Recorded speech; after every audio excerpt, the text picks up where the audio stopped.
Hello and welcome back to A Shark's Perspective. Kind of an oversimplistic example, but if you had a line of people, say 20 deep, and if you started on one end and told that person's story, and then asked them to recite that story to the person in front of them, and then pass it on down the line, then it's likely that the story you end up with is going to be inconsistent and delineated from the initial message in the story that you started with at first. And that's part of the problem a lot with businesses today, and I've spoken about this so many times on these shows. It's not just a communications issue to fix. It's something that can have a real impact on your customers with leads, sales, revenues, and I've experienced it firsthand way too often.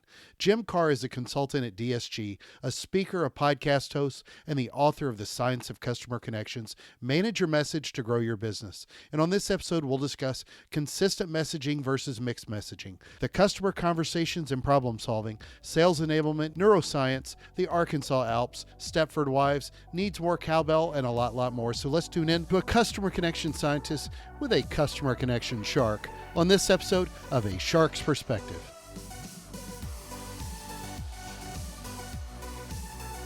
All right, Jim, thank you so much for joining us today on A Shark's Perspective. Tell us a little bit about your background and your career to date. Well, Shark, I am a bit of a mix. And what I found is, first of all, everything kind of made sense at the time. But even looking back in the rearview mirror of a career path, it's like a lot of us, whether we're in marketing specifically or in business more generally, things change so much. And oftentimes we wind up getting on some kind of parallel tracks. To take it just a snapshot today, I do speaking and consulting and coaching work. I work primarily with executives and marketers and sales teams. But I came to it from a path of, I had a very small business many years ago when I had plenty of hair, and sold that business, and having gone to business school and done all that sort of thing. And I decided to go back and get a PhD because I thought teaching and consulting would be a really cool job. I thought, wow, these people rarely have to wear a tie and they get to do lots of really good stuff. So I did that, went to the University of Florida, got a PhD, and started teaching around media management, marketing, communication, advertising. Had a series of teaching jobs, and moved to Little Rock, Arkansas, where I left after making tenure, which no one does, Shark. But I had an offer from a consulting client to become a chief marketing officer of a medium-sized private company. They had 3 different lines of business. And so I had my CMO run for a number of years. And then for about the past 12 years or so, I've been part of a group called DSG, which does sales enablement work. It's a boutique that works with field level sales teams in the business to business segment, and with subject matter experts and sales leaders, helping people who have something complicated and valuable, typically expensive to sell, to be able to put that into conversations that actually help them sell. And what we find is that a lot of people have a lot of product knowledge, they have experience, but they lack messaging and conversations to help support the growth of their business. So that's what I do now, and whether it's with a large enterprise, entrepreneurs, talking to associations, leadership groups, or even solo professionals. Well, I picked up a copy of your book. Just happened to be vacationing in the Redneck Riviera, where I love to spend time in the water. It's very hard to find anybody that wanted to go on dive in the winter, but I picked up a copy of your book at a bookstore outside of Destin, Florida, The Science of Customer Connections, Manage Your Message to Grow Your Business. It just happened to be penciled in between a few other books, and I found it to be interesting and engaging, and I grabbed a copy and read it while I was on vacation. Thoroughly enjoyed it because it really hits a lot of the hot button topics with business growth that I often focus on my show and in other forms of what I've done in my career. So tell me a little bit about the impetus for the book. When you started down this path, what was the reason that you wanted to write the book? Well, one of the things about, and by the way, for anyone who thinks they want to write a book, it is a great pursuit, but it's you have to have a really hard head about it. You have to be willing to have some patience and tolerate pain a little bit. But I'm first of all, I'm really glad that you found the book. All friends down in Destin, anybody who was moving my book up to the top of the shelf, thank you very much. But I'm glad you came across it. What I found, and what really compelled me to start this process a little while back, Kenneth, is from those varied experiences that I talked about, you start seeing patterns. And I'm sure you've seen it in your own work. In things that you know work well, and then things that you look at that other people are doing and think, oh, there's a better way. I don't want you to be frustrated. I don't want you to get not reach the results that you'd like. And through my work, be it putting together consumer and audience research in teaching and coaching, and having been as a CMO responsible within an organization for getting the message out internally and externally. And then what I've been doing lately was working with a lot of people who are out in the field, began to saw patterns of what tends to separate those few people and teams and organizations that have really consistently good everyday business conversations versus most of us out there who find the whole thing a little frustrating, squishy. They're not quite sure. They understand inherently the value of that, but don't know how to quite get there. And I came to the conclusion that there's a very simple but yet effective practical way of looking at it, in that those who seem to do this well individually and especially across a business or an organization is they manage to combine three different areas. The first is the message, in that they know what to say. They got something that's differentiated and it's clear and conversational, and they're ready for those conversations. The second thing is they have recruited and they feed a network of messengers inside and outside of the organization. And there's some best practices around that. And then third and finally, they have adopted some management habits so that the leadership and the frontline managers are modeling the right behaviors, they're keeping the content fresh, they're supporting people and building their confidence and socializing this whole effort. So it becomes part of the fabric of the organization itself. And so looking at that, thinking a lot of different specific cases, and also bringing in a lot of research. My research background, I still have to scratch that itch a little bit along the way. But thinking, what do we know from psychology, brain science, but also very practically? What is effective, a simple way of looking at this, and some guidelines so that someone could pick up this book and do that themselves, at least get started along that process, or they wanted to get some help, great, but to have some clear guidelines in simple language that are very practical. So, when you started pursuing this line of thinking and looking at companies that you've worked with, worked for, were you looking at it primarily as a communications issue, as a marketing issue, operations, sales enablement? What angle was primarily driving this focus? Well, considering that I've been in a lot of those different areas, I think I was a bit agnostic in that Yeah. regard. I Yeah. wasn't really trying to approach it like, hey, here's a better way to do marketing, or here's a better way to do sales Exactly. enablement. Yeah. Right. It's kind of a casserole in many ways, right? You've got all these pieces that should fit together.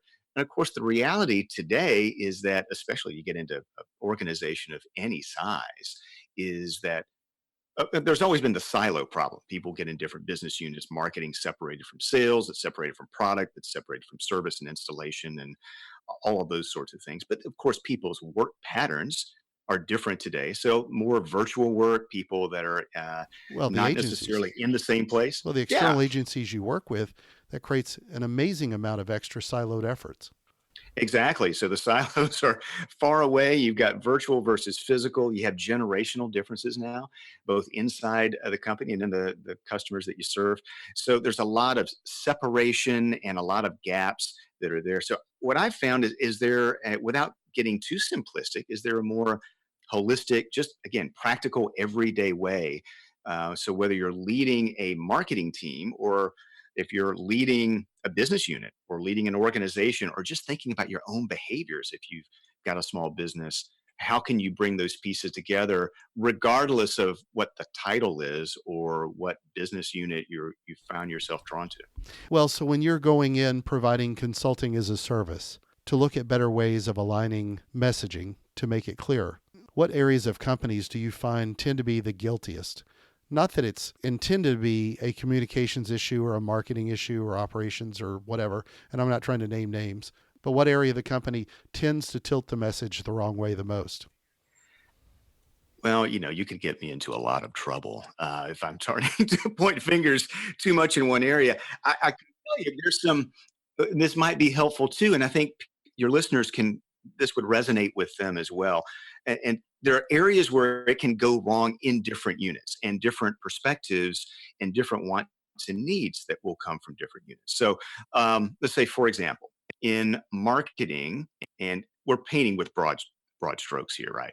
But Absolutely. marketing tends to be with people who are really skilled in communication. They're good wordsmiths.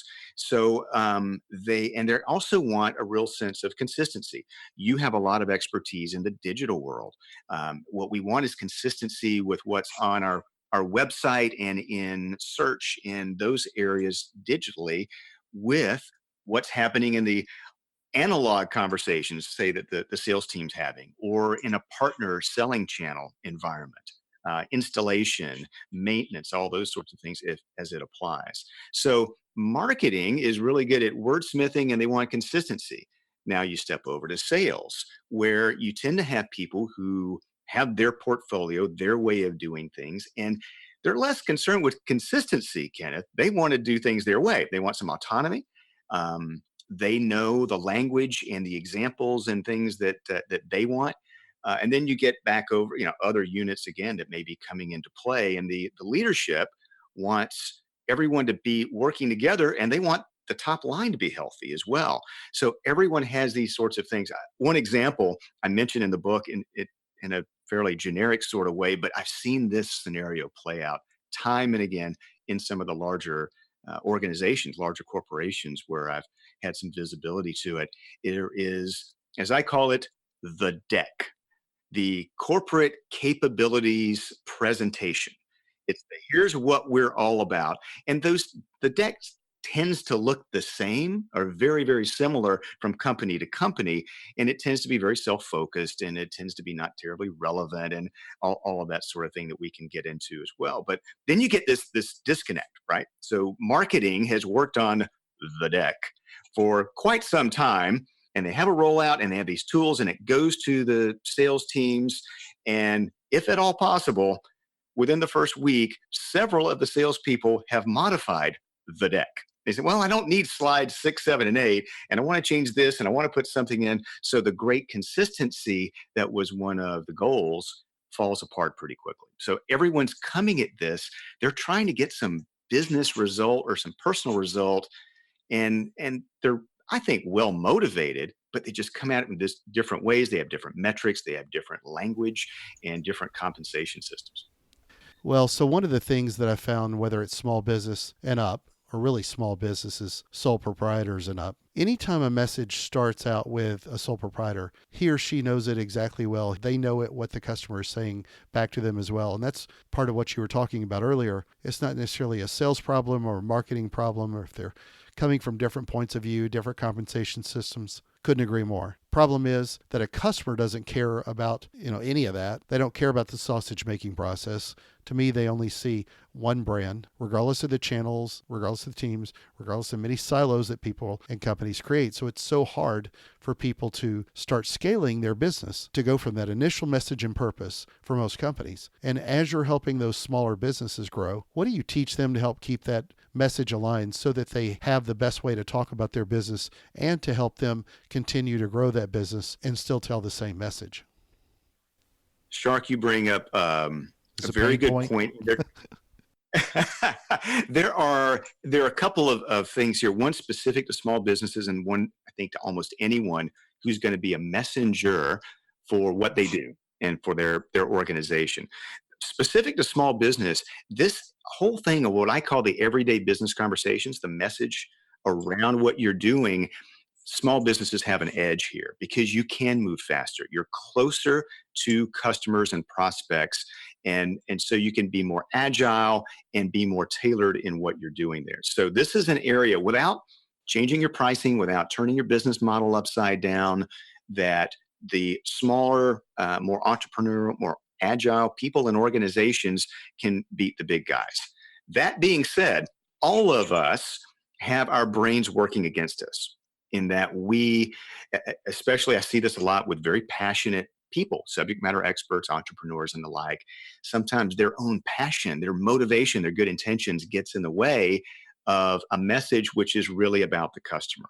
And here's the thing, one of the things I learned, brain science, we are getting so many more data points here in the last few years, and much of it is served to underscore things that we thought we understood in cognitive psychology, and we're really getting a handle on it now. When I was gathering some research for this book, one of the pieces I saw was fascinating to me, that the parts of our brains that get activated when we talk about ourselves are the same parts of our brains that get activated when we have a great meal, or we think about Agreed. sex, Yep. or we're Yeah. having, or even some psychedelic drugs. So our brains reward us. They give us little bits of candy for talking about ourselves. And that spills over whether you're an entrepreneur, you're in a small business, large business. So we have to push against the comfort of talking about our passion or what we've done in the past, or the industry lingo and acronyms and technical language that gets in the way of being understood.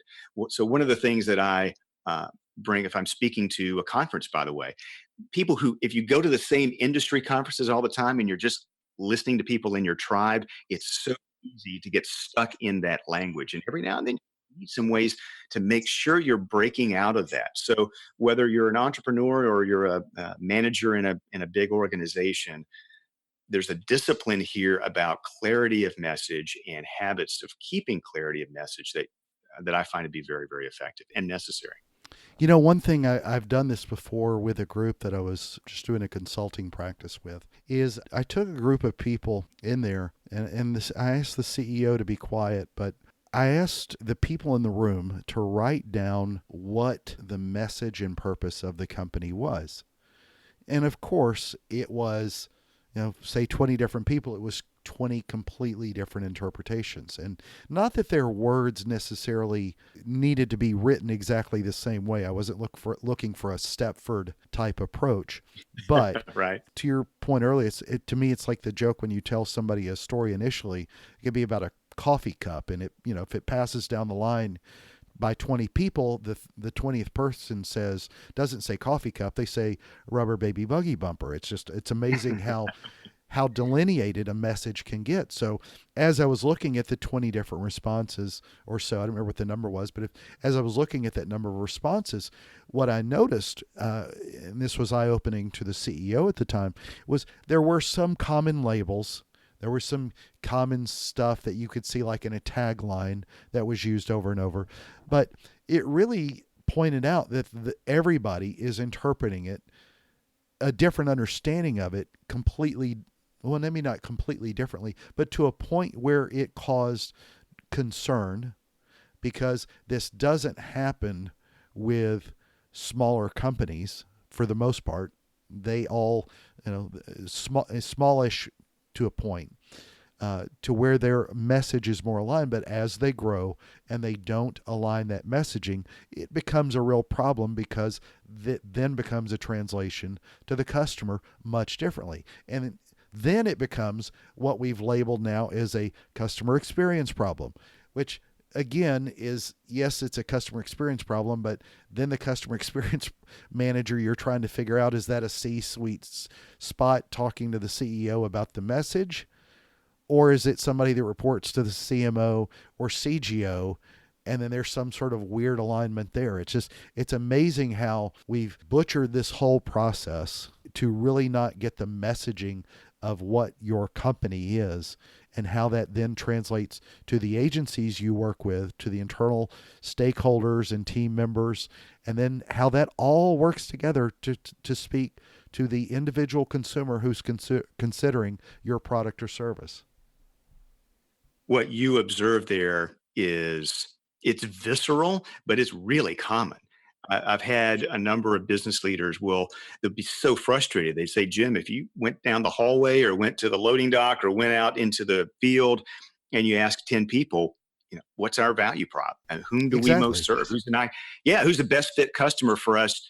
And five of them will give you deer in the headlights, and the other five people will give you seven or eight different answers. And so oftentimes we think so what exactly does that mean to the business? And I think there are at least a couple of very important kind of negative outcomes from that lack of consistency. One is trustworthiness. I don't know anyone, Kenneth, that I've worked to that doesn't have an aspiration is that they want to be trusted or a trusted advisor, consultative, something along those lines, especially in professional services. If there's inconsistency in what different people are saying about you, then that customer or prospect or client or prospect doesn't know what to believe. Yeah. So they won't believe very much at all. It undercuts your trustworthiness. The other thing that and this really gets the attention of a lot of CEOs and leaders, is scale. You can't scale inconsistency. Exactly. And so building consistency, and there are right ways and wrong ways to do it. You can try to shoehorn it. I've been around, or at least heard of, leaders who will go around and they'll be like giving people a pop quiz in the hallway. Can you name our mission statement? $20 to the first person who can come up with our 8 points of vision.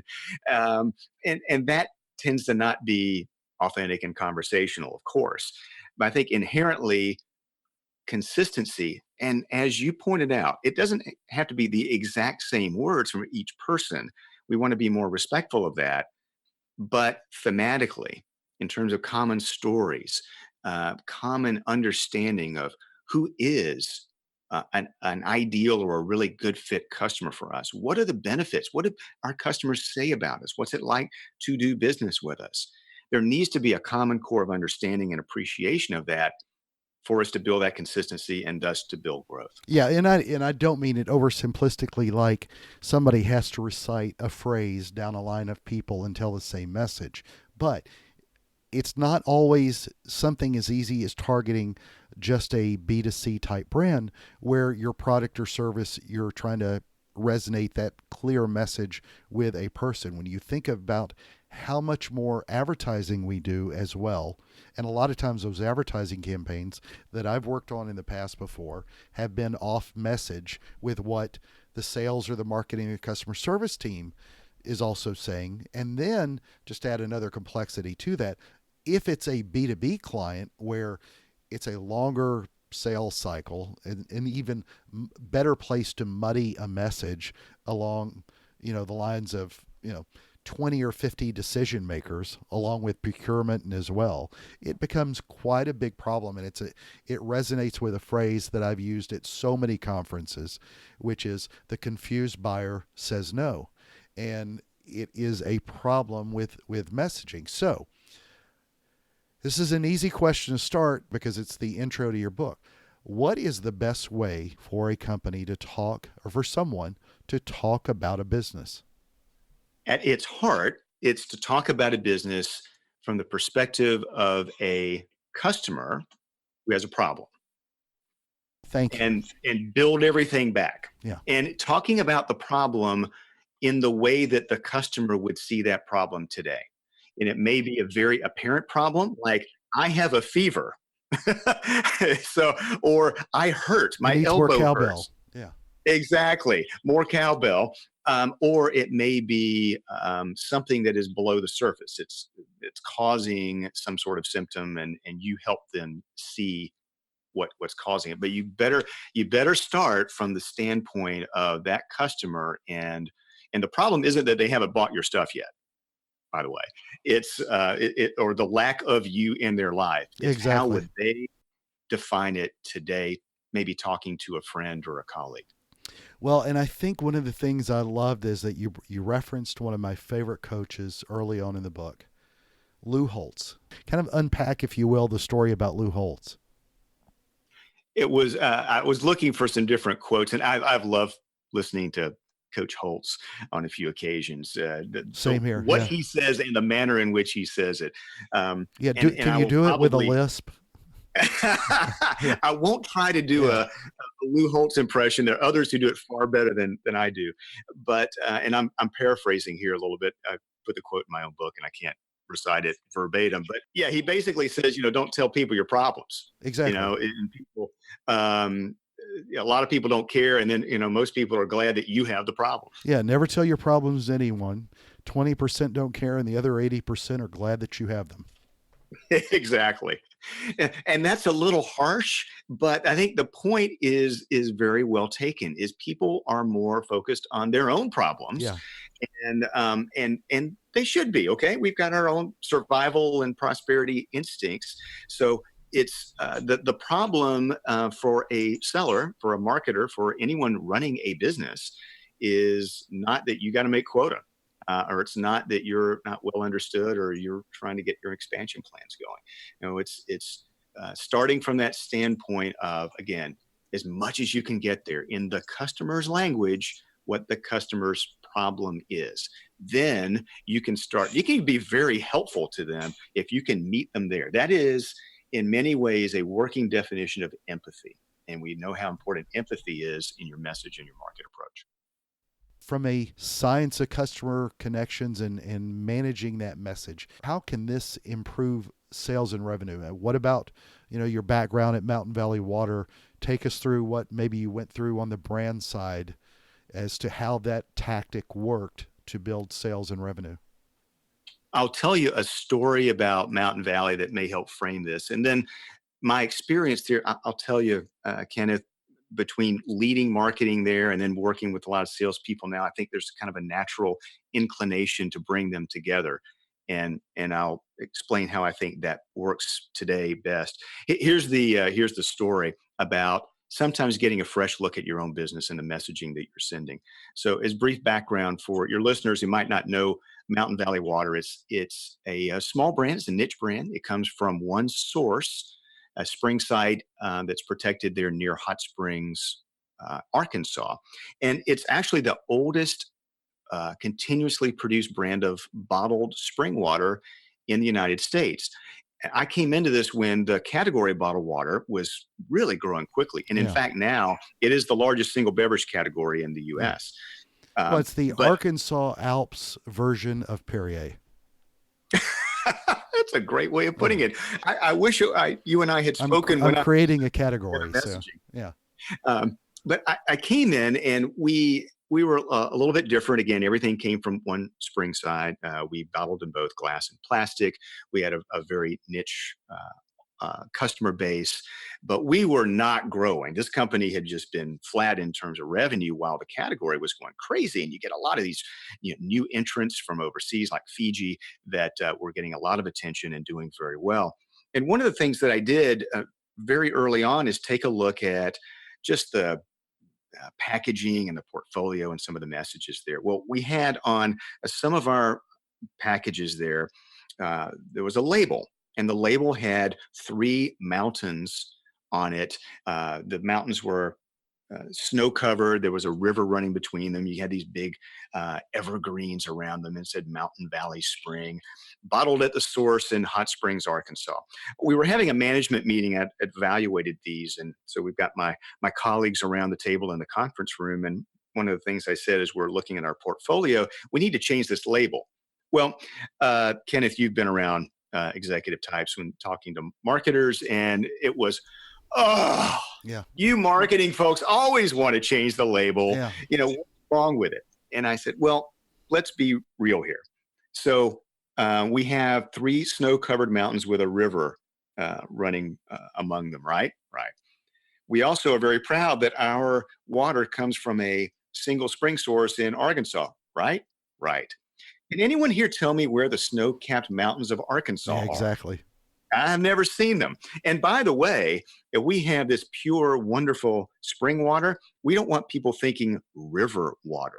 That's not the thing either. We were undercutting.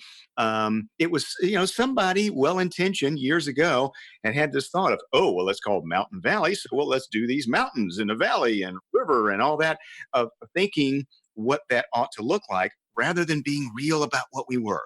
And why would somebody buy this little brand of water rather than something that is more available on the shelf? Yeah, well, that's people in the South who get an inch of snow and then see that as some sort of blizzard coming through, and that's probably when it was drawn. For the rest of America and the world listening to this, yeah, in Arkansas, if there's even the threat of a quarter inch of snow, it's run to the Oh grocery, yeah, buy everything off the shelf, and start it's burning furniture yeah, it immediately. is the Hunger Games at the grocery store. So That's right. So from that experience, and a lot of the things that we talk about today, which are common mantras about being customer focused, about being authentic and clear and conversational. The approach, and your question was really, how do you bring sales and marketing and all these other units together toward that common goal? I coach and work with organizations uh, to be able to bring those people together. And my focus is, look, if you want people whom I call messengers to help deliver that message, you should involve them or people like them in the creation of the message itself. You will get something that's more clear, it's more resonant, it's more relevant, and you'll build a lot more street cred. You'll build more adoption along the way. This will be something that is not coming from the agency. It's not coming from the smarty pants consultant. It's not even coming from marketing.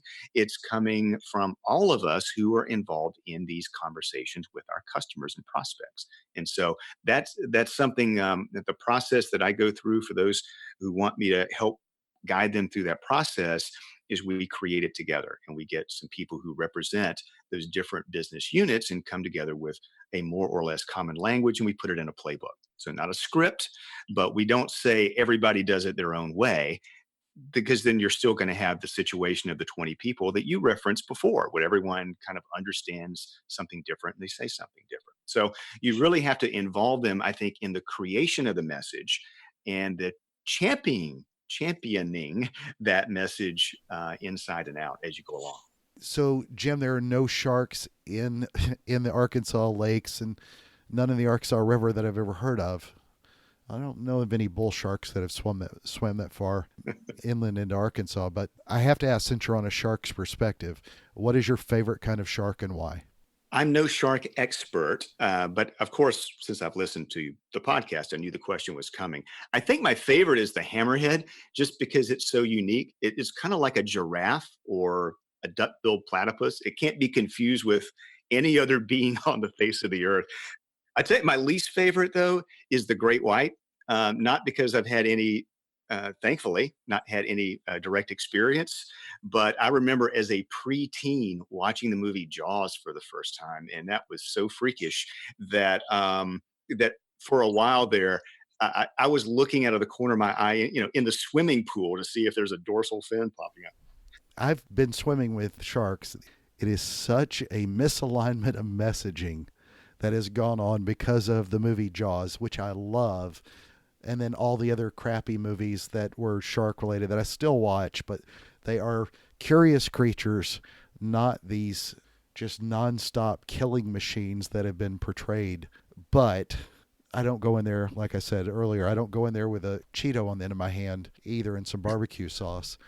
Uh, That's right. looking to pet them. It is their territory and they're curious, and people have to be respectful of the apex predator in the water. So, well, Jim, it's a special time of the show. Are you ready for the 5 most interesting and important questions that you're going to be asked today? I am, I think. All right. So, which is more important, sales or marketing? I can't choose between the two of You them. have to. It's I think there's, Rosemary's and the Baby. reason I say that is I think sales and marketing both serve some other purpose. And so what I talk about and what I help coach to is to get sales and marketing and other functions and other people toward whatever that growth initiative is. I hope that's not a cop out, but I think that's really the truth. It's a little bit, but that's okay. That was a good answer. That was a good cop out answer. Number 2. So you were a tenured professor before, but you're still teaching as well today, through the podcast, through the consulting practice, through helping people do better marketing and sales and communications and all of that. Yes. Which do you value more as far as your experience, teaching marketing and advertising or working purely in marketing and advertising? Oh, I think the working part that it involves, it helps scratch that teaching itch for me. And for me, as there's a disconnect at university teaching for most of it, even with MBAs, whom I taught many of them, is there's no immediate application for what they have. Yeah. So I like teaching something that people can put to use, and they can challenge me as well in terms of what they're seeing out in the field. Really? So you don't need rose petals dropped at your feet? I've worked in higher ed before, so I know anybody with a doctor title like you um, can be difficult inside of the great ivy covered walls. So I would rather have the question from a practical question from an executive or a salesperson than the is this going to be on the yeah, test? great point. Number 3, as somebody who's graduated from the University of Florida with their doctorate in marketing and advertising, Steve Spurrier, or where you live now, and a coach referenced in your book, Arkansas Razorbacks and Notre Dame former head coach Lou Holtz. I have to say Steve Spurrier. I appreciate Coach Holtz and all that, but I'm a Gator, and Steve Spurrier is that rare person who was both a great player and a great coach for the same school, for his alma mater. So the head ball coach is number 1 for me. All right, here's number 4 from your CMO days at Mountain Valley Water. You live in the natural state, so mountains or valleys? I'm more valleys, and actually, I like you. I like the water. Yeah. So I like the rivers and lakes. Ozarks are pretty though. Number Yes. 5, and the most important question you're going to be asked today is biscuits or cornbread? This is a very compelling question. And I grew up in the little town in the southern half of Georgia called Swainsboro. So we had lots of biscuits and cornbread, and like the really unhealthy, tasty kind. I will go cornbread of a specific type. It's the kind you don't see it much anymore, Kenneth. It's you cook it in an iron skillet, cook it like a pancake, Mm-hmm. and it's crispy on the edges and thin, but a little spongy in the middle, and just deliciously greasy all the way around. I love it. Well, Jim, where can people find out more about you, follow your thoughts, learn more how to engage with you and your business, and a lot more? Well, I really appreciate the opportunity. This is people can find out about me and get some free resources as well at jimkarrh.com. I have an unusual spelling of my last name, Karrh. I have bought some of the domains of the more common misspellings. Yeah. So if you can get close to it, you'll probably get there. There is a free sample of the introduction and the first chapter of my book that's there. I do what I call a message manager memo that has some free tips for people who would want to subscribe to that as email resource. And I would love to connect with anyone, be a sounding board for them. LinkedIn is my platform of choice, but I'm also occasionally on Twitter.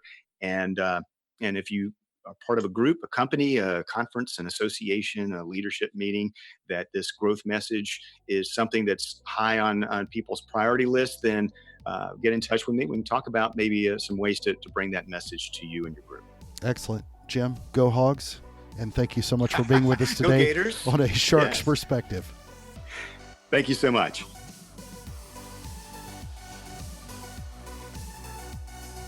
So there was my conversation with Jim Karrh, a consultant at DSG, a speaker, a podcast host, and the author of The Science of Customer Connections. Manage your message to grow your business. Let's take a look at 3 key takeaways from my conversation with him. First, consistently good everyday business conversations. That's such a powerful phrase to use. Jim breaks it down 3 ways. Having a differentiation message, having a network of messengers inside and out of the organization, and having management habits where they're modeling the message, where it becomes part of the fabric of the organization. 3 great points. And you've heard me dozens of times on these shows talk about my point of view of how the confused buyer always says no. I enjoyed this book specifically because, in reference to sales enablement, it supports that argument. Customers will react better to a consistent message, whether it's part of your advertisements, your salespeople, your leadership, your customer service, all those things together. As he said, it's often because of the different goals of those different departments, but those goals need to focus more on the customer. Second, small businesses have an edge here in alignment. They're more agile and nimble, but then they start to scale. You add on a lot of employees and salespeople and other departments and external agencies, and then that core of your message starts to get delineated in all of the noise created by your brand, and then how that sits in the rest of the world's noise from other brands. If you've got a lot of messages out there that aren't fairly tight and you control the narrative, then why would you expect your customers to clearly get your message? After all, it's not their job, and they don't have that time. And all of this, as he said, will also undercut your trustworthiness with him. If you're an entrepreneur growing a small business, then you've got to be able to consistently scale that message. Really think about the message as you grow. And by the way, that doesn't mean letting the communications team dictate what you say every time you're speaking in some way to a consumer. You've got to align messaging, goals, meaning, and problem solving. And if you're a big business, then you've got to eliminate the complexity of telling your story clearly with better alignment. Third, so how do you talk consistently to a customer? Jim says it's to talk about a business from the perspective of a customer's problem. Start from the standpoint of the problem of your customer. That's a great point. Got a question? Send me an email to kenneth@asharksperspective.com. Thank you again for the privilege of your time. So let's go out there and make some connections with customers today with consistent messaging, and join us on the next episode of A Shark's Perspective.